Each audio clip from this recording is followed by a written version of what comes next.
Who moved my cheese? The story.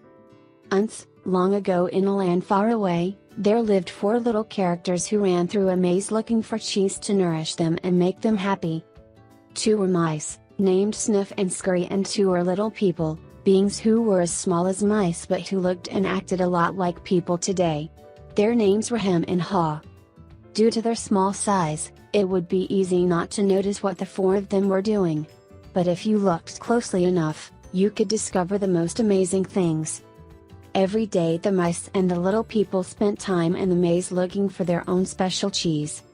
The mice, Sniff and Scurry, possessing simple brains and good instincts, searched for the hard nibbling cheese they liked, as mice often do. The 2 little people, Hem and Haw, used their complex brains, filled with many beliefs and emotions, to search for a very different kind of cheese, with a capital C, which they believed would make them feel happy and successful. As different as the mice and little people were, they shared something in common. Every morning, they each put on their jogging suits and running shoes, left their little homes, and raced out into the maze looking for their favorite cheese. The maze was a labyrinth of corridors and chambers, some containing delicious cheese. But there were also dark corners and blind alleys leading nowhere. It was an easy place for anyone to get lost. However, for those who found their way, the maze held secrets that let them enjoy a better life. The mice, Sniff and Scurry, used the simple trial and error method of finding cheese. They ran down one corridor, and if it proved empty, they turned and ran down another. They remembered the corridors that held no cheese and quickly went into new areas.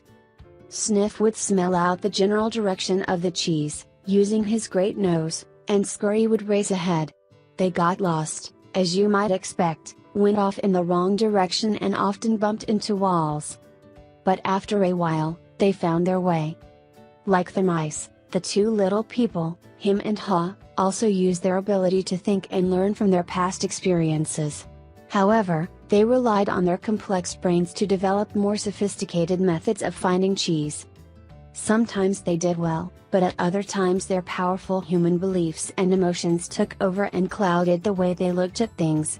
It made life in the maze more complicated and challenging. Nonetheless, Sniff, Scurry, Hem and Haw all discovered, in their own way, what they were looking for. They each found their own kind of cheese one day at the end of one of the corridors in Cheese Station C. Every morning after that, the mice and the little people dressed in their running gear and headed over to Cheese Station C. It wasn't long before they each established their own routine. Sniff and Scurry continued to wake early every day and race through the maze, always following the same route. When they arrived at their destination, the mice took off their running shoes, tied them together and hung them around their necks, so they could get to them quickly whenever they needed them again. Then they enjoyed the cheese. In the beginning, Hem and Haw also raced toward Cheese Station C every morning to enjoy the tasty new morsels that awaited them. But after a while, a different routine set in for the little people. Hem and Haw woke each day a little later, dressed a little slower, and walked to Cheese Station C. After all, they knew where the cheese was now and how to get there. They had no idea where the cheese came from, or who put it there. They just assumed it would be there. As soon as Hem and Haw arrived at Cheese Station C each morning, they settled in and made themselves at home. They hung up their jogging suits, put away their running shoes and put on their slippers. They were becoming very comfortable now that they had found the cheese. "This is great," Hem said. "There's enough cheese here to last us forever." The little people felt happy and successful, and thought they were now secure. It wasn't long before Hem and Haw regarded the cheese they found at Cheese Station C as their cheese. It was such a large store of cheese that they eventually moved their homes to be closer to it, and built a social life around it. To make themselves feel more at home, Hem and Haw decorated the walls with sayings and even drew pictures of cheese around them which made them smile. One read: sometimes Hem and Haw would take their friend's bike to see their pile of cheese at Cheese Station C, and point to it with pride, saying, "Pretty nice cheese, hub?" Sometimes they shared it with their friends and sometimes they didn't. "We deserve this cheese," Hem said. "We certainly had to work long and hard enough to find it." He picked up a nice fresh piece and ate it. Afterward, him fell asleep, as he often did. Every night the little people would waddle home, full of cheese, and every morning they would confidently return for more. This went on for quite some time. After a while, hem's and haw's confidence grew into the arrogance of success. Soon they became so comfortable they didn't even notice what was happening. As time went on, Sniff and Scurry continued their routine. They arrived early each morning and sniffed and scratched and scurried around Cheese Station C, inspecting the area to see if there had been any changes from the day before. Then they would sit down to nibble on the cheese. One morning they arrived at Cheese Station C and discovered there was no cheese. They weren't surprised. Since Sniff and Scurry had noticed the supply of cheese had been getting smaller every day, they were prepared for the inevitable and knew instinctively what to do. They looked at each other, removed the running shoes they had tied together and hung conveniently around their necks, put them on their feet and laced them up. The mice did not overanalyze things. To the mice, the problem and the answer were both simple. The situation at Cheese Station C had changed. So, Sniff and Scurry decided to change. They both looked out into the maze. Then Sniff lifted his nose, sniffed, and nodded to Scurry, who took off running through the maze, while Sniff followed as fast as he could. They were quickly off in search of new cheese. Later that same day, Hem and Haw arrived at Cheese Station C. They had not been paying attention to the small changes that had been taking place each day, so they took it for granted their cheese would be there. They were unprepared for what they found. "What? No cheese?" Hem yelled. He continued yelling, "No cheese? No cheese?" as though if he shouted loud enough someone would put it back. "Who moved my cheese?" he hollered. Finally, he put his hands on his hips, his face turned red, and he screamed at the top of his voice, "It's not fair." Haw just shook his head in disbelief. He, too, had counted on finding cheese at Cheese Station C. He stood there for a long time, frozen with shock. He was just not ready for this. Hem was yelling something, but Haw didn't want to hear it. He didn't want to deal with what was facing him, so he just tuned everything out. The little people's behavior was not very attractive or productive, but it was understandable. Finding cheese wasn't easy, and it meant a great deal more to the little people than just having enough of it to eat every day. Finding cheese was the little people's way of getting what they thought they needed to be happy. They had their own ideas of what cheese meant to them, depending on their taste. For some, finding cheese was having material things. For others it was enjoying good health or developing a spiritual sense of well-being.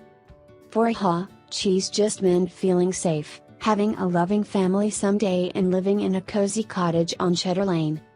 To Hem, cheese was becoming a big cheese in charge of others and owning a big house atop Camembert Hill. Because cheese was important to them, the two little people spent a long time trying to decide what to do. All they could think of was to keep looking around Cheeseless Station C to see if the cheese was really gone. While Sniff and Scurry had quickly moved on, Hem and Haw continued to hem and haw. They ranted and raved at the injustice of it all. Haw started to get depressed. What would happen if the cheese wasn't there tomorrow? He had made future plans based on this cheese. The little people couldn't believe it. How could this have happened? No one had warned them. It wasn't right. It was not the way things were supposed to be. Hem and Haw went home that night hungry and discouraged. But before they left, Haw wrote on the wall. The next day Hem and Haw left their homes, and returned to Cheese Station C again, where they still expected, somehow, to find their cheese. The situation hadn't changed, the cheese was no longer there. The little people didn't know what to do.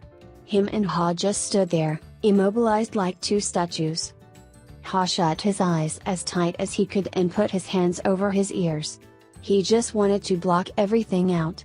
He didn't want to know the cheese supply had gradually been getting smaller. He believed it had been moved all of a sudden.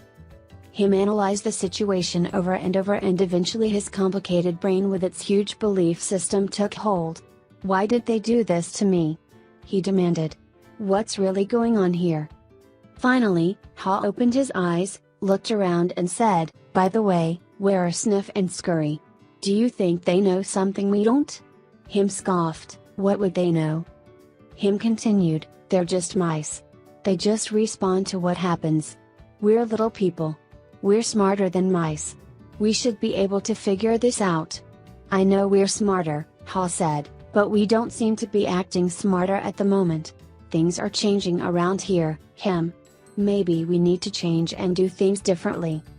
Why should we change? Him asked. We're little people. We're special. This sort of thing should not happen to us. Or if it does, we should at least get some benefits. Why should we get benefits? Ha asked.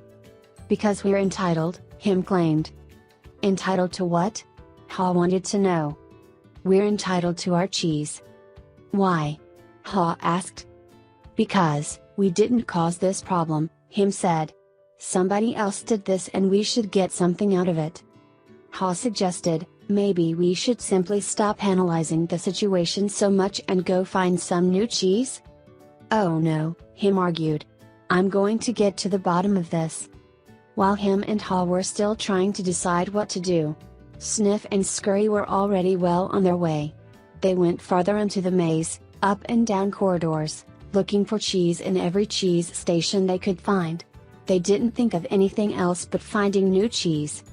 They didn't find any for some time until they finally went into an area of the maze where they had never been before, Cheese Station N. They squealed with delight. They found what they had been looking for, a great supply of new cheese. They could hardly believe their eyes. It was the biggest store of cheese the mice had ever seen. In the meantime, Him and Ha were still back in Cheese Station C evaluating their situation. They were now suffering from the effects of having no cheese. They were becoming frustrated and angry and were blaming each other for the situation they were in. Now and then Ha thought about his mice friends, Sniff and Scurry, and wondered if they had found any cheese yet. He believed they might be having a hard time, as running through the maze usually involved some uncertainty. But he also knew that it was likely to only last for a while. Sometimes, Ha would imagine Sniff and Scurry finding new cheese and enjoying it. He thought about how good it would be for him to be out on an adventure in the maze, and to find fresh new cheese. He could almost taste it. The more clearly Ha saw the image of himself finding and enjoying the new cheese, the more he saw himself leaving Cheese Station C. Let's go! He exclaimed, all of a sudden. No, Him quickly responded. I like it here. It's comfortable. It's what I know. Besides, it's dangerous out there. No, it isn't, Ha argued. We've run through many parts of the maze before, and we can do it again. I'm getting too old for that, Him said. And I'm afraid I'm not interested in getting lost and making a fool of myself. Are you? With that, Ha's fear of failing returned and his hope of finding new cheese faded. So every day, the little people continued to do what they had done before. They went to Cheese Station C, found no cheese, and returned home, carrying their worries and frustrations with them. They tried to deny what was happening, but found it harder to get to sleep, had less energy the next day, and were becoming irritable. Their homes were not the nurturing places they once were. The little people had difficulty sleeping and were having nightmares about not finding any cheese. But Him and Ha still returned to Cheese Station C and waited there every day. Him said, you know, if we just work harder we'll find that nothing has really changed that much. The cheese is probably nearby. Maybe they just hid it behind the wall. The next day, Him and Ha returned with tools. Him held the chisel, while Ha banged on the hammer until they made a hole in the wall of Cheese Station C. They peered inside but found no cheese. They were disappointed but believed they could solve the problem. So they started earlier, stayed longer, and worked harder. But after a while, all they had was a large hole in the wall. Ha was beginning to realize the difference between activity and productivity. Maybe, Him said, we should just sit here and see what happens. Sooner or later they have to put the cheese back. Ha wanted to believe that. So each day he went home to rest and returned reluctantly with Him to Cheese Station C, but cheese never reappeared. By now the little people were growing weak from hunger and stress. Ha was getting tired of just waiting for their situation to improve.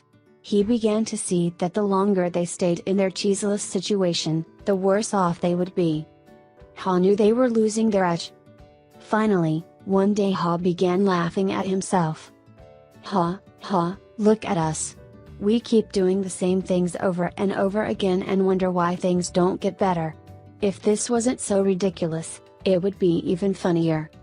Ha did not like the idea of having to run through the maze again, because he knew he would get lost and have no idea where he would find any cheese. But he had to laugh at his folly when he saw what his fear was doing to him. He asked him, "Where did we put our running shoes?" It took a long time to find them because they had put everything away when they found their cheese at Cheese Station C, thinking they wouldn't be needing them anymore. As him saw his friend getting into his running gear, he said, "You're not really going out into the maze again, are you? Why don't you just wait here with me until they put the cheese back?" "Because, you just don't get it," Ha said. "I didn't want to see it either, but now I realize they're never going to put yesterday's cheese back. It's time to find new cheese." Him argued, "But what if there is no cheese out there? Or even if there is, what if you don't find it?" "I don't know," Ha said. He had asked himself those same questions too many times and felt the fears again that kept him where he was. He asked himself, "Where am I more likely to find cheese, here or in the maze?" He painted a picture in his mind. He saw himself venturing out into the maze with a smile on his face. While this picture surprised him, it made him feel good. He saw himself getting lost now and then in the maze, but felt confident he would eventually find new cheese out there and all the good things that came with it. He gathered his courage. Then he used his imagination to paint the most believable picture he could. With the most realistic details, of him finding and enjoying the taste of new cheese. He saw himself eating Swiss cheese with holes in it, bright orange cheddar and American cheeses, Italian mozzarella and wonderfully soft French camembert cheese, and... Then he heard him say something and realized they were still at Cheese Station C. Ha said, "Sometimes, things change and they are never the same again. This looks like one of those times. That's life. Life moves on. And so should we." Ha looked at his emaciated companion and tried to talk sense to him, but him's fear had turned into anger and he wouldn't listen. Ha didn't mean to be rude to his friend, but he had to laugh at how silly they both looked. As Ha prepared to leave, he started to feel more alive, knowing that he was finally able to laugh at himself, let go and move on. Ha laughed and announced, "It's maze time." Him didn't laugh and he didn't respond. Ha picked up a small, sharp rock and wrote a serious thought on the wall for him to think about. As was his custom, Ha even drew a picture of cheese around it, hoping it would help him to smile, lighten up, and go after the new cheese. But him didn't want to see it. It read, then, Ha stuck his head out and peered anxiously into the maze. He thought about how he'd gotten himself into this cheeseless situation. He had believed that there may not be any cheese in the maze, or he may not find it. Such fearful beliefs were immobilizing and killing him. Ha smiled. He knew him was wondering, who moved my cheese? But Ha was wondering, why didn't I get up and move with the cheese, sooner? As he started out into the maze, Ha looked back to where he had come from and felt its comfort. He could feel himself being drawn back into familiar territory, even though he hadn't found cheese here for some time.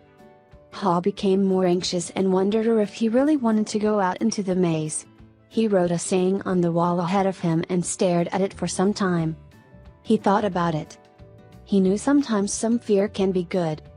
When you are afraid things are going to get worse if you don't do something, it can prompt you into action. But it is not good when you are so afraid that it keeps you from doing anything. He looked to his right, to the part of the maze where he had never been, and felt the fear.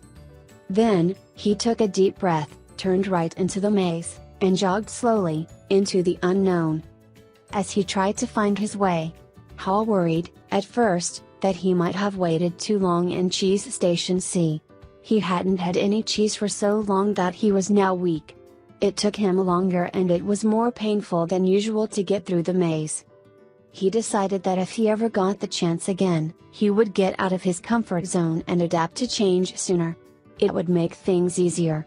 Then, Ha smiled a weak smile as he thought, better late than never. During the next several days, Ha found a little cheese here and there, but nothing that lasted very long. He had hoped to find enough cheese to take some back to him and encourage him to come out into the maze. But Ha didn't feel confident enough yet. He had to admit he found it confusing in the maze. Things seemed to have changed since the last time he was out here. Just when he thought he was getting ahead, he would get lost in the corridors. It seemed his progress was 2 steps forward and 1 step backward. It was a challenge, but he had to admit that being back in the maze, hunting for cheese, wasn't nearly as bad as he feared it might be. As time went on, he began to wonder if it was realistic for him to expect to find new cheese. He wondered if he had bitten off more than he could chew. Then he laughed, realizing that he had nothing to chew on at that moment. Whenever he started to get discouraged, he reminded himself that what he was doing, as uncomfortable as it was at the moment, was in reality much better than staying in the cheeseless situation. He was taking control, rather than simply letting things happen to him. Then he reminded himself, if Sniff and Scurry could move on, so could he.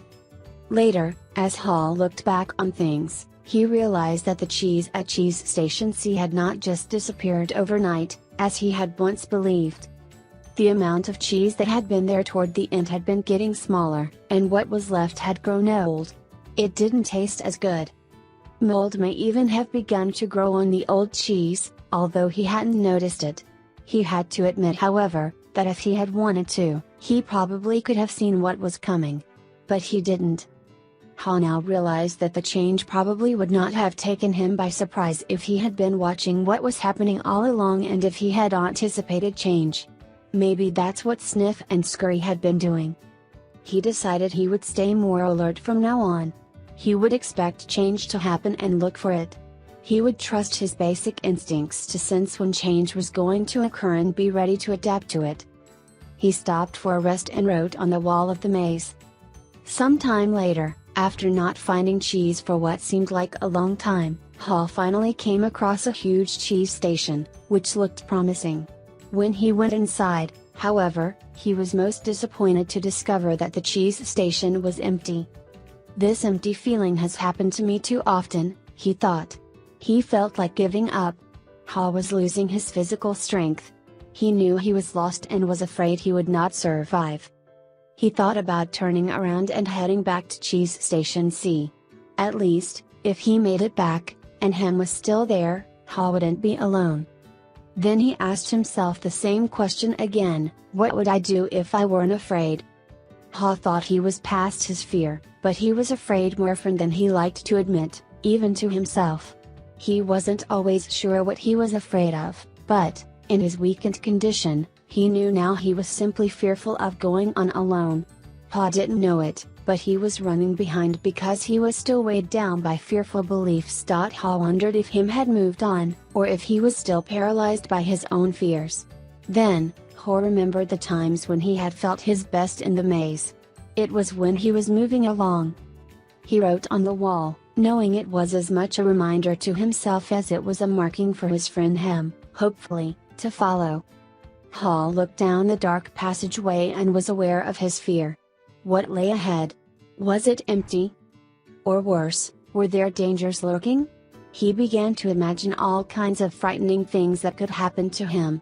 He was scaring himself to death. Then he laughed at himself. He realized his fears were making things worse.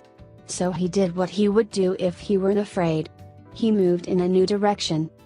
As he started running down the dark corridor, he began to smile. Pa didn't realize it yet, but he was discovering what nourished his soul. He was letting go and trusting what lay ahead for him, even though he did not know exactly what it was.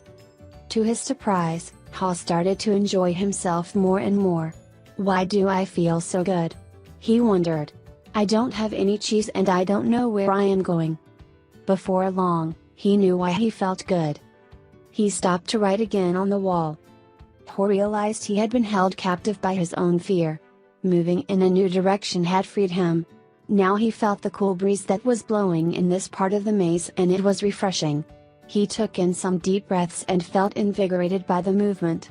Once he had gotten past his fear, it turned out to be more enjoyable than he once believed it could be. Ha hadn't felt this way for a long time.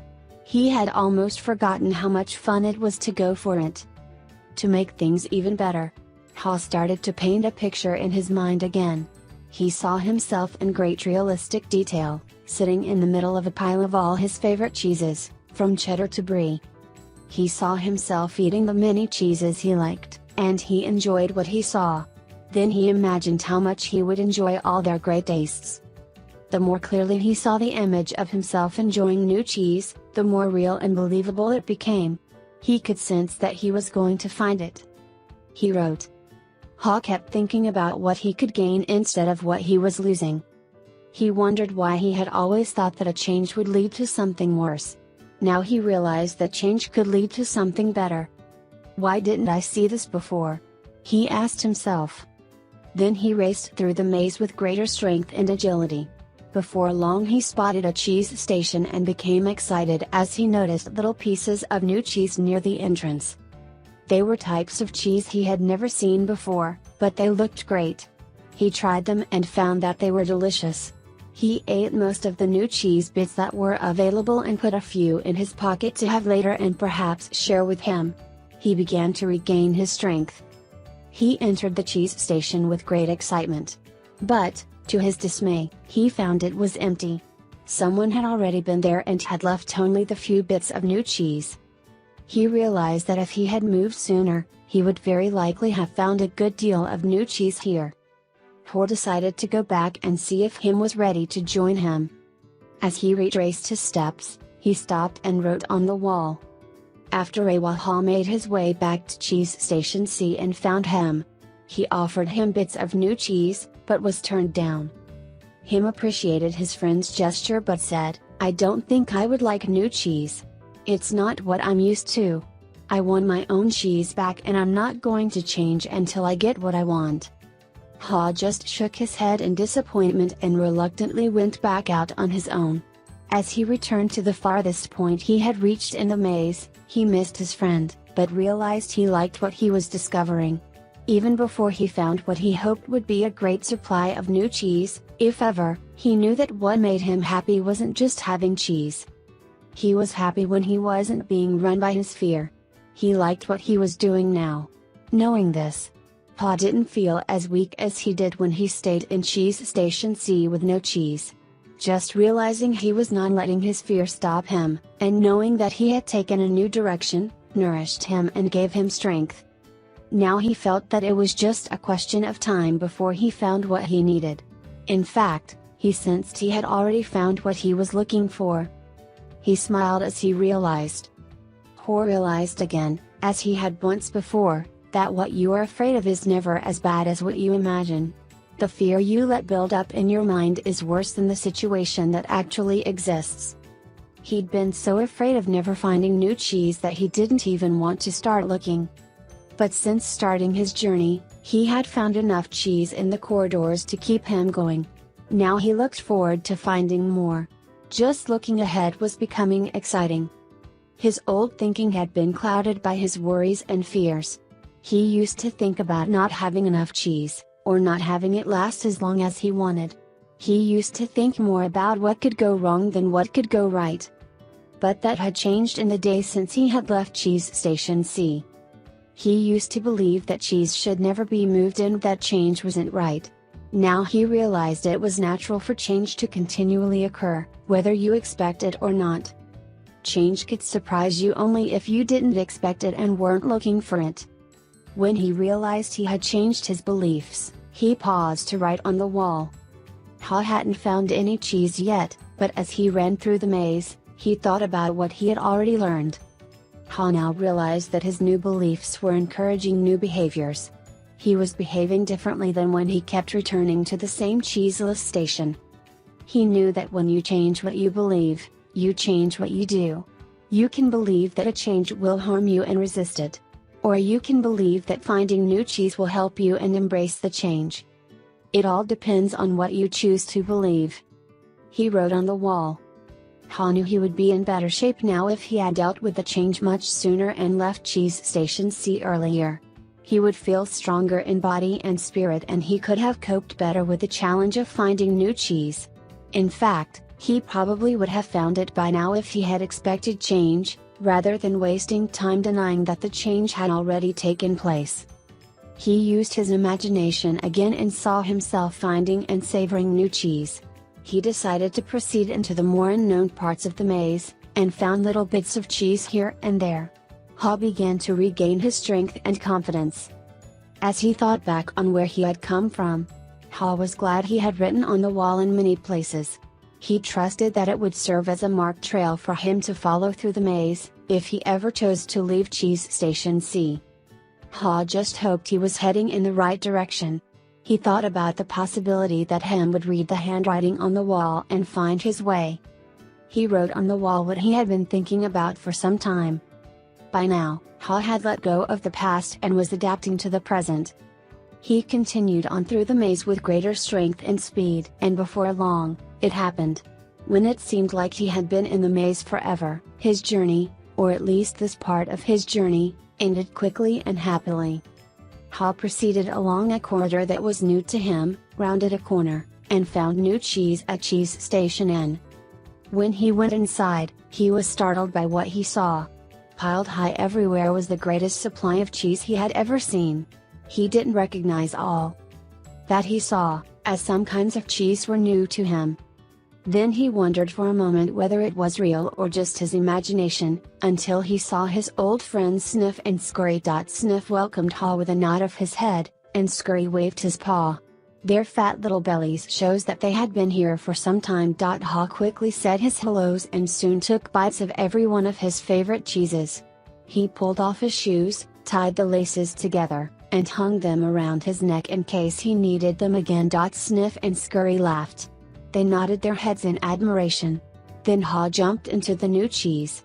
When he had eaten his fill, he lifted a piece of fresh cheese and made a toast. Hooray for change! As Ha enjoyed the new cheese, he reflected on what he had learned.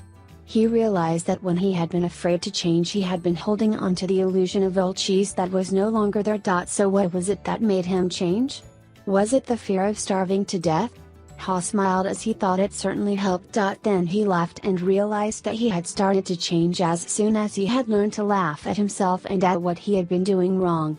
He realized the fastest way to change is to laugh at your own folly, then you can let go and quickly move on. He knew he had learned something useful about moving on from his mice friends, Sniff and Scurry. They kept life simple. They didn't overanalyze or overcomplicate things. When the situation changed and the cheese had been moved, they changed and moved with the cheese. He would remember that. Ha had also used his wonderful brain to do what little people do better than mice. He envisioned himself, in realistic detail, finding something better, much better. He reflected on the mistakes he had made in the past and used them to plan for his future. He knew that you can learn to deal with change. You could be more aware of the need to keep things simple, be flexible, and move quickly. You did not need to overcomplicate matters or confuse yourself with fearful beliefs. You could notice when the little changes began so that you would be better prepared for the big change that might be coming. He knew he needed to adapt faster, for if you do not adapt in time, you might as well not adapt at all. He had to admit that the biggest inhibitor to change lies within yourself, and that nothing gets better until you change. Perhaps most importantly, he realized that there is always new cheese out there whether you recognize it at the time, or not. And that you are rewarded with it when you go past your fear and enjoy the adventure. He knew some fear should be respected, as it can keep you out of real danger. But he realized most of his fears were irrational and had kept him from changing when he needed to. He didn't like it at the time, but he knew that the change had turned out to be a blessing in disguise as it led him to find better cheese. He had even found a better part of himself. As Ha recalled what he had learned, he thought about his friend Hem. He wondered if Hem had read any of the sayings Ha had written on the wall at Cheese Station C and throughout the maze. Had Hem ever decided to let go and move on? Had he ever entered the maze and discovered what could make his life better? Or was Hem still hemmed in because he would not change? Ha thought about going back again to Cheese Station C to see if he could find him, assuming that Ha could find his way back there. If he found him, he thought he might be able to show him how to get out of his predicament. But Ha realized that he had already tried to get his friend to change. Him had to find his own way, beyond his comforts and past his fears. No one else could do it for him, or talk him into it. He somehow had to see the advantage of changing himself. Ha knew he had left a trail for him in that he could find his way, if he could just read the handwriting on the wall. He went over and wrote down a summary of what he had learned on the largest wall of Cheese Station N. He drew a large piece of cheese around all the insights he had become aware of, and smiled as he looked at what he had learned. Ha realized how far he had come since he had been with him in Cheese Station C, but knew it would be easy for him to slip back if he got too comfortable. So, each day he inspected Cheese Station N to see what the condition of his cheese was. He was going to do whatever he could to avoid being surprised by unexpected change. While Ha still had a great supply of cheese, he often went out into the maze and explored new areas to stay in touch with what was happening around him. He knew it was safer to be aware of his real choices than to isolate himself in his comfort zone. Then, Ha heard what he thought was the sound of movement out in the maze. As the noise grew louder, he realized that someone was coming. Could it be that Ham was arriving? Was he about to turn the corner? Ha said a little prayer and hoped, as he had many times before, that maybe, at last, his friend was finally able to A discussion. Later that same day, when Michael finished telling the story, he looked around the room and saw his former classmates smiling at him. Several thanked him and said they got a good deal out of the story. Nathan asked the group, "What would you think of getting together later and maybe discussing it?"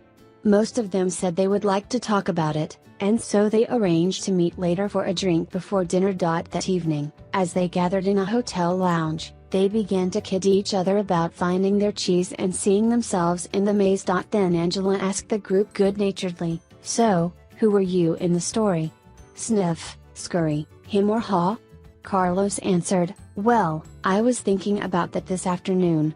I clearly remember a time before I had my sporting goods business, when I had a rough encounter with change. I wasn't Sniff, one didn't sniff out the situation and see the change early. And I certainly wasn't Scurry, one didn't go into action immediately. I was more like him, who wanted to stay in familiar territory. The truth is, I didn't want to deal with the change. I didn't even want to see it." Michael, who felt like no time had passed since he and Carlos were close friends in school, asked, "What are we talking about here, buddy?" Carlos said, "An unexpected change of jobs." Michael laughed. "You were fired? Well, let's just say I didn't want to go out looking for new cheese. I thought I had a good reason why change shouldn't happen to me. So, I was pretty upset at the time." Some of their former classmates who had been quiet in the beginning felt more comfortable now and spoke up, including Frank, who had gone into the military. "Him reminds me of a friend of mine," Frank said. "His department was closing down, but he didn't want to see it. They kept relocating his people. We all tried to talk to him about the many other opportunities that existed in the company for those who wanted to be flexible, but he didn't think he had to change. He was the only one who was surprised when his department closed. Now he's having a hard time adjusting to the change he didn't think should happen." Jessica said, "I didn't think it should happen to me either, but my cheese has been moved more than once, especially in my personal life, but we can get to that later." Many in the group laughed, except Nathan. "Maybe that's the whole point," Nathan said. "Change happens to all of us." He added, "I wish my family had heard the cheese story before this. Unfortunately, we didn't want to see the changes coming in our business, and now it's too late. We're having to close many of our stores." That surprised many in the group, because they thought Nathan was lucky to be in a secure business he could depend on, year after year. "What happened?" Jessica wanted to know. "Our chain of small stores suddenly became old-fashioned when the megastore came to town with its huge inventory and low prices. We just couldn't compete with that. I can see now that instead of being like Sniff and Scurry, we were like him. We stayed where we were and didn't change. We tried to ignore what was happening and now we are in trouble. We could have taken a couple of lessons from Ha, because we certainly couldn't laugh at ourselves and change what we were doing. Laura, who had become a successful businesswoman, had been listening, but had said very little until now. I thought about the story this afternoon too, she said. I wondered how I could be more like Ha and see what I'm doing wrong, laugh at myself, change and do better. She said, I'm curious. How many here are afraid of change? No one responded, so she suggested, how about a show of hands? Only one hand went up. Well, it looks like we've got one honest person in our group, she said. And then continued, maybe you'll like this next question better. How many here think other people are afraid of change? Practically everyone raised their hands. Then they all started laughing. What does that tell us? Denial, Nathan answered. Sure, Michael admitted. Sometimes we're not even aware that we're afraid. I know I wasn't. When I first heard the story, I loved the question, what would you do if you weren't afraid? Then Jessica added, well, what I got from the story is that change is happening everywhere and that I will do better when I can adjust to it quickly. I remember years ago when our company was selling our encyclopedia as a set of more than 20 books. One person tried to tell us that we should put our whole encyclopedia on a single computer disk and sell it for a fraction of the cost. It would be easier to update, would cost us so much less to manufacture, and so many more people could afford it. But we all resisted. Why did you resist? Nathan asked. Because, we believed then that the backbone of our business was our large sales force, who called on people door to door. Keeping our sales force depended on the big commissions they earned from the high price of our product. We had been doing this successfully for a long time and thought it would go on forever. Laura said, maybe that's what it meant in the story about him and Ha's arrogance of success. They didn't notice they needed to change what had once been working. Nathan said, so you thought your old cheese was your only cheese? Yes, and we wanted to hang on to it. When I think back on what happened to us, I see that it's not just that they moved the cheese but that the cheese has a life of its own and eventually runs out. Anyway, we didn't change. But a competitor did and our sales fell badly. We've been going through a difficult time.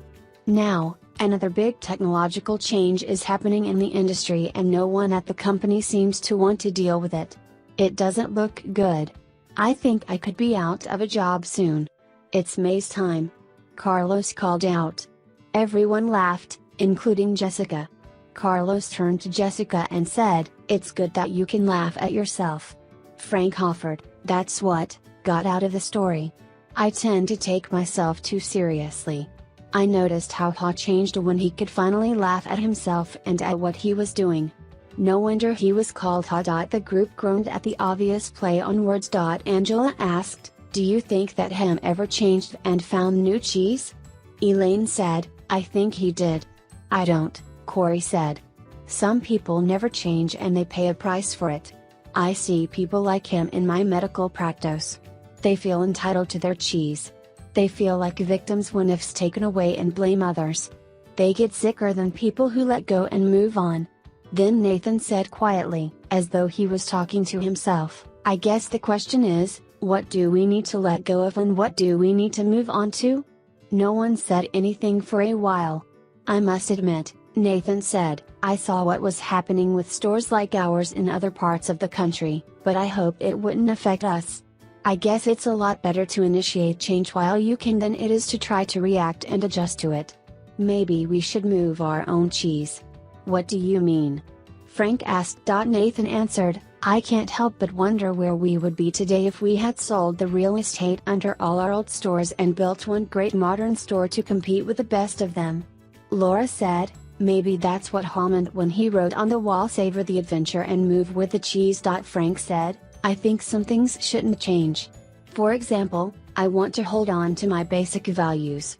But I realize now that I would be better off if I had moved with the cheese a lot sooner in my life. Well, Michael, it was a nice little story, Richard, the class skeptic, said, but how did you actually put it into use in your company? The group didn't know it yet, but Richard was experiencing some changes himself.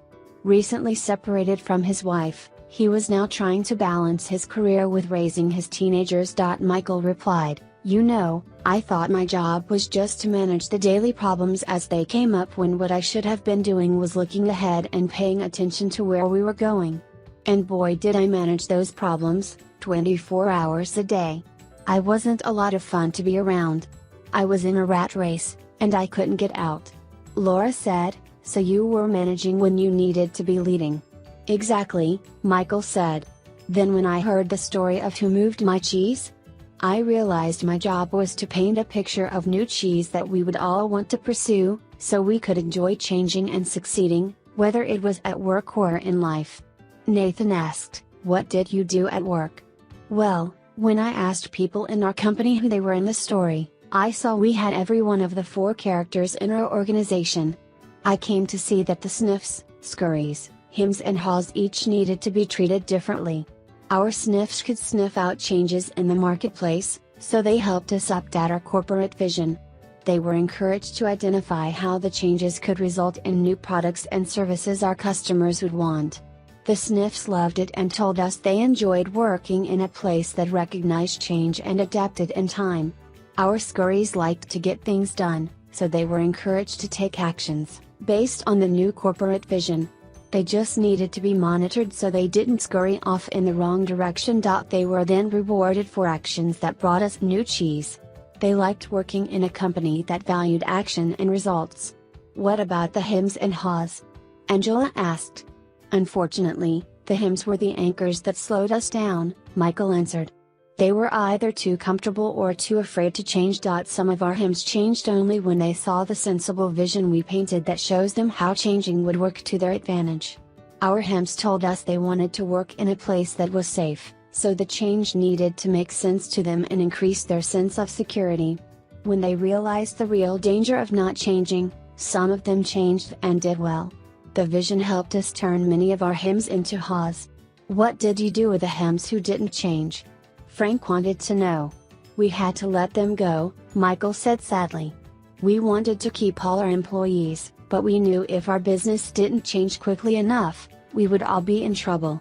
Then he said, "The good news is that while our haws were initially hesitant, they were open-minded enough to learn something new, act differently and adapt in time to help us succeed. They came to expect change and actively look for it. Because they understood human nature, they helped us paint a realistic vision of new cheese that made good sense to practically everyone. They told us they wanted to work in an organization that gave people the confidence and tools to change. And they helped us keep our sense of humor as we went after our new cheese." Richard commented, "You got all that from a little story?" Michael smiled. "It wasn't the story, but what we did differently based on what we took from it." Angela admitted, "I'm a little bit like him, so for me, the most powerful part of the story was when Hall laughed at his fear and went on to paint a picture in his mind where he saw himself enjoying new cheese. It made going into the maze less fearful and more enjoyable. And he eventually got a better deal. That's what I want to do more often." Frank grinned. "So even hems can sometimes see the advantage of changing." Carlos laughed, "Like the advantage of keeping their jobs." Angela added, "Or even getting a good raise." Richard, who had been frowning during the discussion, said, "My manager's been telling me our company needs to change. I think what she's really telling me is that, need to, but I haven't wanted to hear it. I guess I never really know what the new cheese was that she was trying to move us to. Or how I could gain from it." A slight smile crossed Richard's face as he said, "I must admit I like this idea of seeing new cheese and imagining yourself enjoying it. It lightens everything up. When you see how it can make things better, you get more interested in making the change happen. Maybe I could use this in my personal life," he added. "My children seem to think that nothing in their lives should ever change. I guess they're acting like him, they're angry. They're probably afraid of what the future holds. Maybe I haven't painted a realistic picture of new cheese for them. Probably because I don't see it myself." The group was quiet as several people thought about their own lives. "Well, Jessica said, most people here have been talking about jobs, but as I listened to the story, I also thought about my personal life. I think my current relationship is old cheese that has some pretty serious mold on it. Corey laughed in agreement. Me too. I probably need to let go of a bad relationship. Angela countered, or, perhaps the old cheese is just old behavior. What we really need to let go of is the behavior that is the cause of our bad relationships. And then move on to a better way of thinking and acting. Ouch! Corey reacted. Good point. The new cheese is a new relationship with the same person. Richard said, I'm beginning to think there is more to this than I thought. I like the idea of letting go of old behavior instead of letting go of the relationship. Repeating the same behavior will just get you the same results. As far as work goes, maybe instead of changing jobs, I should be changing the way I am doing my job. I'd probably have a better position by now if I did. Then Becky, who lived in another city but had returned for the reunion, said, as I was listening to the story and to everyone's comments here, I've had to laugh at myself. I've been like him for so long, hemming and hawing and afraid of change. I didn't realize how many other people did this as well. I'm afraid I've passed it on to my children without even knowing it. As I think about it, I realize change really can lead you to a new and better place, although you're afraid it won't at the time. I remember a time when our son was a sophomore in high school. My husband's job required us to move from Illinois to Vermont and our son was upset because he had to leave his friends. He was a star swimmer and the high school in Vermont had no swim team. So, he was angry with us for making him move. As it turned out, he fell in love with the Vermont mountains, took up skiing, skied on his college team and now lives happily in Colorado. If we had all enjoyed this cheese story together, over a cup of hot chocolate, we could have saved our family a lot of stress. Jessica said, I'm going home to tell my family this story. I'll ask my children who they think I am, sniff, scurry, him or ha, and who they feel they are. We could talk about what we feel our family's old cheese is and what our new cheese could be. That's a good idea, Richard said, surprising everyone, even himself. Frank then commented, I think I'm going to be more like Ha and move with the cheese and enjoy it. And I'm going to pass this story along to my friends who are worried about leaving the military and what the change might mean to them. It could lead to some interesting discussions. Michael said, well, that's how we improved our business. We had several discussions about what we got from the cheese story and how we could apply it to our situation. It was great because we had language that was fun for us to use to talk about how we were dealing with change. It was very effective, especially as it spread deeper into the company. Nathan asked, what do you mean by deeper? Well, the further we went into our organization, the more people we found who felt they had less power. They were understandably more afraid of what the change imposed from above might do to them. So they resisted change. In short, a change imposed is a change opposed. But when the cheese story was shared with literally everyone in our organization, it helped us change the way we looked at change. It helped everyone laugh, or at least smile, at their old fears and want to move on. I only wished I'd heard the cheese story sooner, Michael added. How come? Carlos asked. Because by the time we got around to addressing the changes, our business had already fallen off so badly that we had to let people go, as I said earlier, including some good friends. It was hard on all of us. However, those who stayed and most of those who left said the cheese story helped them see things differently and eventually cope better. Those who had to go out and look for a new job said it was hard at first, but recalling the story was a great help to them.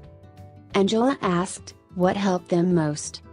Michael replied, after they got past their fear, they told me the best thing was realizing that there was new cheese out there just waiting to be found.